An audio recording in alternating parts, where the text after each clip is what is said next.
Hello everyone, आप सभी का बहुत बहुत स्वागत है सक्सेस बुक पे। आज की इस वीडियो में हम बात करेंगे अलंकार टॉपिक पे, जो है कि आप लोगों का काफी ज्यादा कंफ्यूजन रहता है कि कौन सा अलंकार आता है और अलंकार आता है तो उसको हम कैसे पहचान सकते हैं। तो आज की वीडियो जो है वो आप लोग कहीं पर भी ऐसा यूट्यूब पे वीडियो शायद नहीं देखा होगा जिस तरीके से हमने समझाने की कोशिश की है। तो उम्मीद करता हूँ कि वीडियो आप लोग पूरा देखिएगा और वीडियो पसंद आएगा तो वीडियो को लाइक जरूर कर दीजिएगा। तो सबसे पहले यहाँ पर हम बता देना चाहते हैं कि अलंकार जो है कि काफी ज्यादा डीएलएड एंट्रेंस एग्जाम में पूछा जाता है और इसके रिगार्डिंग जो है कि काफी इजीली तरीके से आप कैसे उसको हल कर सकते हैं, तो आज की इस वीडियो में आप लोगों को जानने को मिल जाएगा।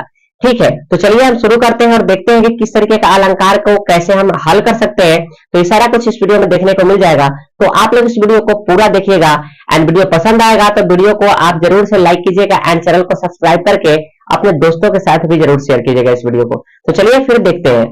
तो आप लोग यहाँ पर देख सकते हैं कि इस वीडियो में हमने बात की थी कि अलंकार के बारे में। तो अलंकार टॉपिक यहाँ पे लिखा हुआ है। इस अलंकार टॉपिक में जो है कि फर्स्ट अलंकार को हमने लिया है जिसका नाम है अनुप्रास अलंकार। अनुप्रास अलंकार इतना इजी होता है कि आपको इसको समझना बहुत ही आसान है और आप लोग इसको समझ के कोई भी क्वेश्चन आराम से इजिली हल कर सकते हैं।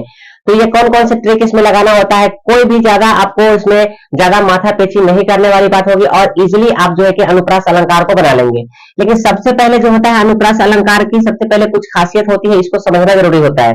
तो एक लाइन में हमने यहाँ पर लिख दिया हूँ जिससे कि आपका कोई भी क्वेश्चन होगा वो छूटेगा नहीं। ठीक है, तो कहने का मतलब ये है कि आप पहले समझ सकते हैं कि जो अनुप्रास अलंकार जो दिया हुआ है इसका मतलब क्या होता है।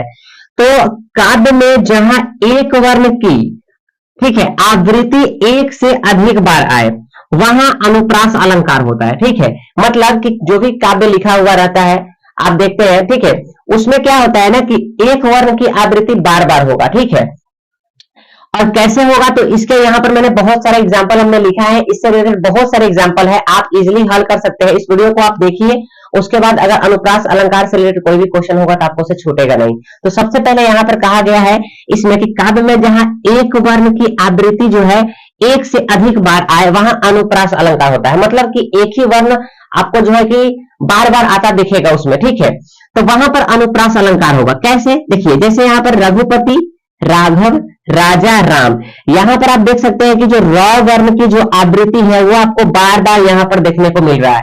इसीलिए कहा जाता है कि इस अलंकार में वर्ण की आवृत्ति बार बार देखने को मिलता है, वहां पर अनुप्रास अलंकार होता है। तो आप देख सकते हैं कि रघुपति, राघव, राजा, राम जो है इसमें र की आवृत्ति जो है वो आप लोग को बार बार देखने को मिल रहा है, इसीलिए ये कौन सा अलंकार है, अनुप्रास अलंकार है।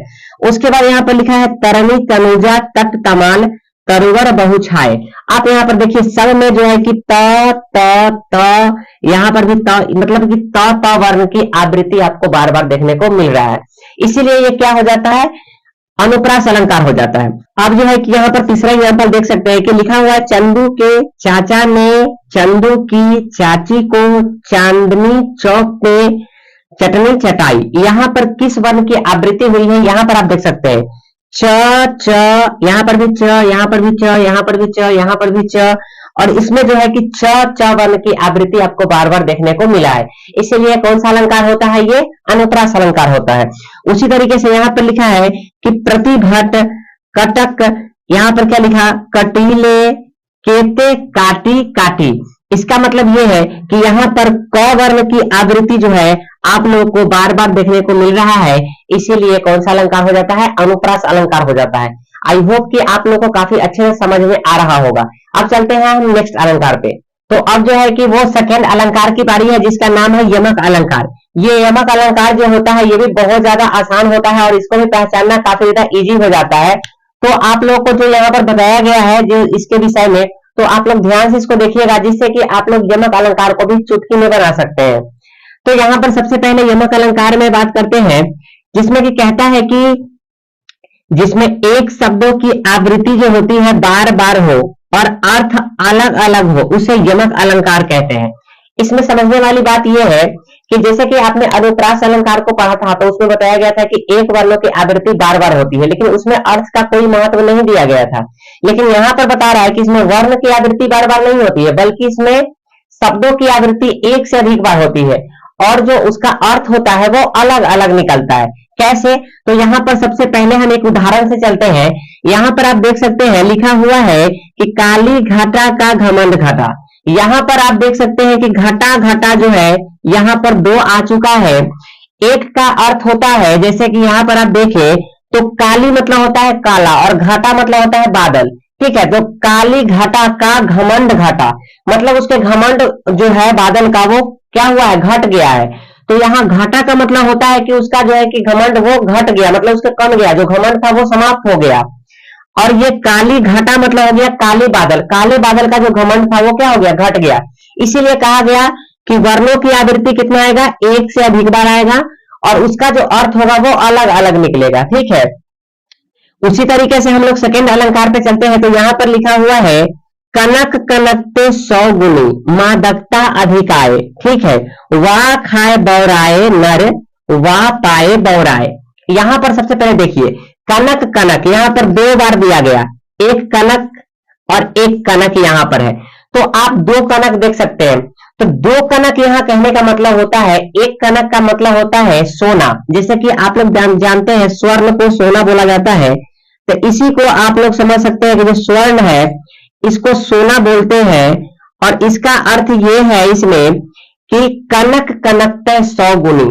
ठीक है, अगर यहाँ पर किसी को अगर सोना मिल जाता है, ठीक है, तो वो क्या हो जाता है ना, बौरा जाता है। यहाँ पर क्या लिखा कि कनक कनकते 100 गुनी, और एक कनक का मतलब क्या होता है, धतूरा होता है। धतूरा जैसे जो भोला बाबा होते हैं, शंकर जी धतूरा खाते हैं, वो खा के क्या होते हैं, बौरा जाते हैं। उसी तरीके से यहाँ पर कहा गया कि कनक कनकते 100 गुनी मादकता अधिकाए वाह खाए बौराए नर वाह पाए बौराए।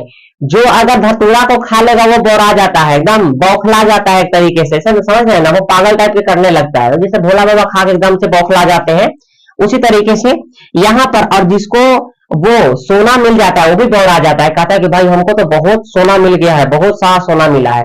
ठीक है, तो यहाँ पर अर्थ दो निकला कनक।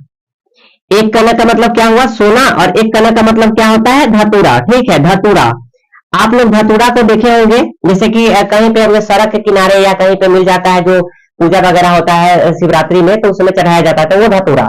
तो यहाँ पर कनक कनक का मतलब समझ लीजिए, एक कनक का मतलब होता है सोना और एक कनक का मतलब होता है धतूरा। जो सोना जिसको मिल जाता है वो तो बौरा जाता है, और जो कनक मतलब जो धतूरा को खाता है वो भी क्या होता है, बौरा जाता है। इसीलिए कहा गया कि यहाँ पर एक वर्णों की आवृत्ति एक से अधिक बार होगा, लेकिन उसका अर्थ क्या होगा, अलग अलग होगा। उसमें कौन सा अलंकार होगा, यमक अलंकार होगा। चलिए अब तीसरा जो लिखा हुआ है इसमें लिखा गया 3 बेर खाती थी वे 3 बेर खाती है। यहाँ पर बेर बेर देख रहे हैं, यहाँ पर 2 बार आया। ठीक है, बेर का मतलब 2 बार आया, और यहाँ 3 भी क्या है, 2 बार आया हुआ है। तो 3 बेर कहने का मतलब है कि 3 बेर, बेर का मतलब होता है समय। कोई 3 बार जो है कि खाता है, कुछ भी खाता है। और यहाँ पर है कि 3 बेर, 3 मतलब यहाँ पर संख्या हो गया, और बेर मतलब हो गया जो फल होता है। एक बेर जानते हैं जिसको बद्री फलम संस्कृत में बोला जाता है, वो बेर है। ठीक है, तो बेर को खाता है को कितना, 3 खाता है। और एक क्या होता है कि 3 टाइम खाता है, यानी कि 3 समय मतलब कि 3 समय में खाता है। जैसे कि सुबह खा लिया, फिर 12 बजे खा लिया, फिर शाम को खा लिया, तो उसका 3 समय बोलते हैं। तो 3 बेर हो गया। मम्मी कहती है ना कितना बार खाया है तू, कितना बेर खाया है, ऐसे बोलती है ना मम्मी, कभी कभी पूछती है। उसी तरीके से 3 बेर का मतलब क्या हुआ, समय, कि 3 बार खाए हैं। और यहाँ पर क्या गया, 3 बेर कहने का मतलब कि 3 गो फल जो होता है बेर, वो 3 बेर खाती है वो। ठीक है, मतलब कि एक 3 बार खाती थी और 3 बेर खाती है। तो आप समझ सकते हैं कि यहाँ बेर का मतलब क्या हुआ, एक फल हुआ और एक समय हुआ। तो इस तरीके से आप देख सकते हैं कि एक जो शब्द है वो शब्द एक से अधिक बार आया, लेकिन उसका अर्थ जो है कि कितना बार निकला, अलग अलग निकला। तो इसी तरीके से इसमें कौन सा अलंकार होता है, यमक अलंकार होता है। आई होप कि आप लोग की वीडियो काफी अच्छा लगा होगा। अगर वीडियो अच्छा लगा हो तो वीडियो को लाइक जरूर कर दीजिएगा, एंड चैनल को सब्सक्राइब करके आप बेल आइकन को जरूर ऑल कर लीजिएगा, ताकि आने वाले हर एक वीडियो का नोटिफिकेशन आप लोग को आसानी से मिल जाए। और दोस्तों के साथ भी इस वीडियो को जरूर शेयर कर दीजिएगा, ताकि उनको भी अगर किसी प्रकार का कोई भी समस्या है तो उनको भी आसानी से यहाँ पर सुझाव मिल जाएगा। ठीक है, तो फिर मिलते हैं नेक्स्ट वीडियो में, तब तक के लिए जय हिंद।